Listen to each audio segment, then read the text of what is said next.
नमस्कार मित्रांनो, मी आहे मच्छिंद्र टिंगरे आणि तुम्ही पाहताय माझं युट्यूब चॅनल जाहीर सभा. मित्रांनो, महाराष्ट्रातल्या विधानसभेच्या निवडणुकांचं बिगुल वाजलेलं आहे. प्रकर्षानं चर्चेत राहणारा मतदारसंघ जो लोकसभेच्या निवडणुकीमध्ये चर्चेत होता, बारामती लोकसभा मतदारसंघ, तसाच पश्चिम महाराष्ट्रामध्ये चर्चेत राहतोय तो बारामती विधानसभा मतदारसंघ. बारामतीचा विधानसभा मतदारसंघ हा पुन्हा एकदा नव्याने चर्चेत आलाय, कारण विधानसभेच्या निवडणुकीमध्ये गेल्या काही वर्षांमध्ये पवार विरुद्ध पवार अशी पहिल्यांदाच लढाई होणार आहे.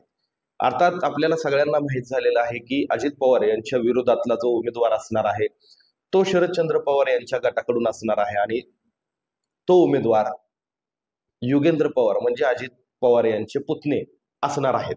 आता एक गोष्ट आपल्याला लक्षात घ्यायला हवी की माझी जी आजची टॅगलाईन आहे की पवारांचं पॅचअप झालंय का, तर त्याच्यावरती काही मुद्दे मी तुमच्या निदर्शनास आणून देतो, त्याच्यावरून तुमच्या लक्षात येईल. तर सगळ्यात महत्वाचा विषय हा आहे की एकीकडं युगेंद्र पवार आणि अजित पवार यांच्या विरोधात लढाई होणार, इलेक्शनचं दोघंही एकमेकांच्या विरोधात फॉर्म भरणार हे जवळपास निश्चित झालेलं आहे. युगेंद्र पवारांनी गेल्या लोकसभेच्या निवडणुकीपासूनच बारामतीमध्ये तळ ठोकलेला आहे आणि ते गावोगावी जाऊन गाठीभेटी घेत आहेत वगैरे, अशा प्रकारचे त्यांचे कार्यक्रम चालू आहेत. दुसरीकडं राष्ट्रवादीचे अध्यक्ष आणि बारामतीचे आमदार उपमुख्यमंत्री अजित पवार हे बारामती आणि अजित पवार हे विधानसभेचं समीकरण सगळ्यांना माहिती आहे. पण पवार कुटुंबाचं पॅचअप झालंय की काय असा प्रश्न आता बारामतीतल्या अनेक नागरिकांना पडू लागलाय. त्याची काही कारणं सांगतो तुम्हाला. त्याची कारणं अशी आहेत की ज्या पद्धतीनं लोकसभेला शरद पवारांनी, सुप्रिया सुळेंनी, रोहित पवारांनी, राजेंद्र पवारांनी जी ओतून लोकांच्या गाठीभेटी घेतल्या होत्या, लोकांमध्ये जाऊन सुप्रिया सुळेंसाठी मतं मागितलेली होती किंवा जी निवडणूक आहे ती प्रतिष्ठेची दोन्ही बाजूने झालेली होती, आपल्याला माहिती आहे. त्यानंतर निवडणूक झाली, निवडणुकीचा निकाल लागला, सुप्रिया सुळे निवडून आल्या, सुनेत्रा पवारांचा पराभव झाला. पण त्यानंतर अजित पवारांचं एक वाक्य महाराष्ट्रामध्ये पुन्हा चर्चेत आलं, कारण त्यांनी एका भाषणात म्हटलं की सुनेत्रा पवार यांना लोकसभेची उमेदवारी देणं किंवा त्यांना उभं करणं ही माझी चूक होती, असं त्यांनी जाहीरपणे कबूल केलं.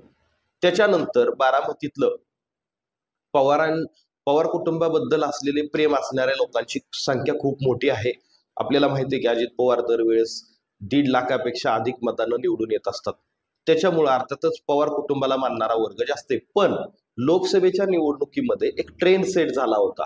काही जरी झालं तरी अजित पवारांच्या कार्यकर्त्यांना, अजित पवारांच्या कुटुंबियांना लोक एक सांगत होते की दादा, ह्यावेळेस आम्ही लोकसभेचं मतदान हे ताईंना देऊ आणि विधानसभेचं मतदान जे आहे ते तुम्हालाच करू. त्याच्यामुळं हा जो एक मोठा वर्ग होता, कारण प्रतिष्ठा दोघांची राखायची होती, बारामतीकर नागरिकांना प्रतिष्ठा ही दोघांची राखायची होती. एक शरद पवार जे देशाच्या राजकारणामध्ये एक वेगळं स्वतःचं अस्तित्व निर्माण केलेले नेते आहेत, त्यांचा वेगळा ठसा आहे, अनुभवी नेते आहेत, त्यांचीही मान खाली गेली नाही पाहिजे. आणि दुसरीकडं अजित पवार हा एक कर्तृत्ववान नेता आहे, बारामतीच्या विकासामध्ये त्यांचं खूप मोठं योगदान आहे.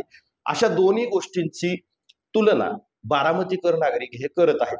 त्याच्यामुळं एक गोष्ट क्लिअर होती की 50% आसपास असा मतदार होता की त्यांनी क्लिअर केलेलं होतं की आम्ही लोकसभेला सुप्रियाताईंना म्हणजे पवार साहेबांना मतं देऊ आणि दुसरं म्हणजे विधानसभेला अजित पवारांना मतं देऊ. तर आता हा जो वर्ग आहे जो लोकसभेला ज्यांनी सुप्रिया सुळेंना मतदान केलं, तोच मतदार किंवा त्याच्यातले काही कार्यकर्ते जे लोकसभेला सुप्रिया सुळेंच्या बाजूने होते, त्याच्यातले बरेचसे कार्यकर्ते आज अजित पवारांच्या आजूबाजूला किंवा स्पष्टपणे भूमिका घेऊन दिसत आहेत की आम्ही लोकसभेला साहेबांच्या बाजूने आम्ही राहिलो, परंतु विधानसभेला आम्ही अजित पवारांच्या बाजूने राहू. आता दुसरा एक विषय असा की मूळ मुद्दा असा आहे की पवारांचं पॅचअप झालंय का. दोन गोष्टी लक्षात घ्या.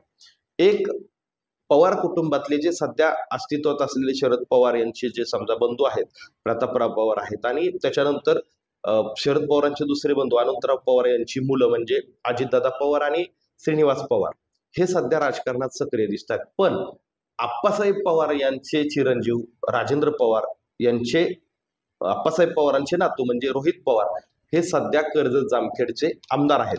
आता पवार कुटुंबात 2 गट पडले आहेत, एक महायुतीत आहेत आणि एक महाविकास आघाडीमध्ये आहेत। जर कर्जत जामखेडमध्ये रोहित पवारांच्या निवडणुकीचा आपल्याला माहिती आहे, तिथं पण फार प्रतिष्ठेची निवडणूक झालेली आहे, त्याच्यामुळं रोहित पवारांचा प्रचार कर्जत जामखेडमध्ये जाऊन करायचा आहे।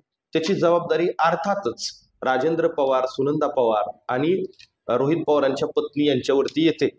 त्याचबरोबर पवार साहेब सुप्रिया सुळे यांना सुद्धा तिथं कष्ट घ्यावं लागणार आहे। याचाच अर्थ क्लिअर आहे की रोहित पवारांचं जे कुटुंब आहे ते या निवडणुकीमध्ये काही झालं तरी अजित पवारांच्या बारामतीमध्ये तितकंस पुढाकार घेऊन प्रचार करतील असं दिसत नाही किंवा करणारच नाहीत अशी एकंदरीत शक्यता आहे।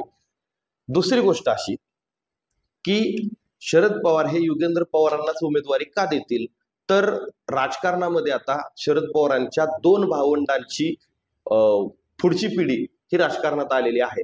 त्याच्यामुळं काय तर ज्या त्या घरामध्ये जे ते त्यांचं जे अस्तित्व आहे ते राहून ह्या गोष्टींची काळजी पवार कुटुंब घेत असल्याचं दिसून येते। म्हणजे काय तर बारामतीचं राजकारण, बारामतीची विधानसभा आणि महाराष्ट्रामध्ये हे अजित पवारांचं वर्चस्व राहील किंवा बारामतीच्या विधानसभेमध्ये अजित पवारांचं वर्चस्व राहील।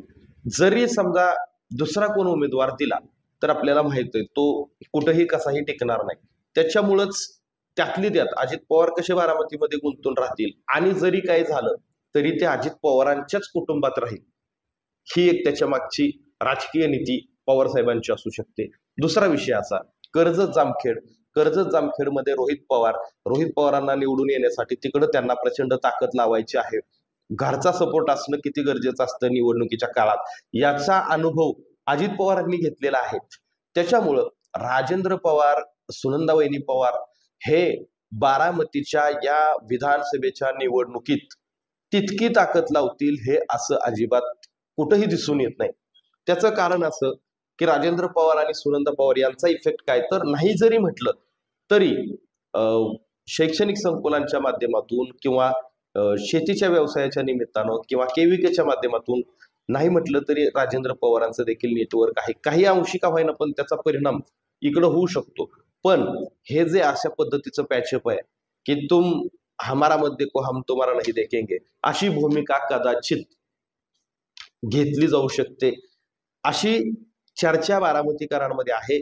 विधानसभेच्या निवडणुकीमध्ये जो लोकसभेच्या निवडणुकीमध्ये जो प्रचंड उत्साह दिसून येत होता शरद पवारांच्या गटाच्या बाजूनं, तो उत्साह बारामतीच्या विधानसभेच्या निवडणुकीत शरद पवारांकडून किंवा शरद पवारांच्या गटाकडून दिसून येत नाही हे स्पष्ट जाणवत आहे। आता काही जरी म्हणत असले की आताच निवडणूक जाहीर झालेली आहे, अजून उमेदवार ठरायचा आहे वगैरे, पण ही गोष्ट क्लिअर आहे की काही ना काही इंटरनल पॅचअप पवारांच्या कुटुंबात झालेलं असू शकतं। कारण अजितदादांनी जी दिलगिरी व्यक्त केलेली आहे त्याच्यानंतर आता कर्जत जामखेडमध्ये रोहित पवार रमलेले आहेत आणि तिथं त्यांचे कुटुंबीय तिकडे रमलेले आहेत। त्याच्यामुळं अजित पवारांचा विजयाचा मार्ग सुकर होऊ शकतो, अशीच एकंदरीत सध्याची परिस्थिती आहे। मित्रांनो, या विश्लेषणाबद्दल तुम्हाला नक्की काय वाटतं हे तुम्ही जरूर कमेंट करून कळवा। आपलं YouTube चॅनल नक्की सबस्क्राईब करा। धन्यवाद।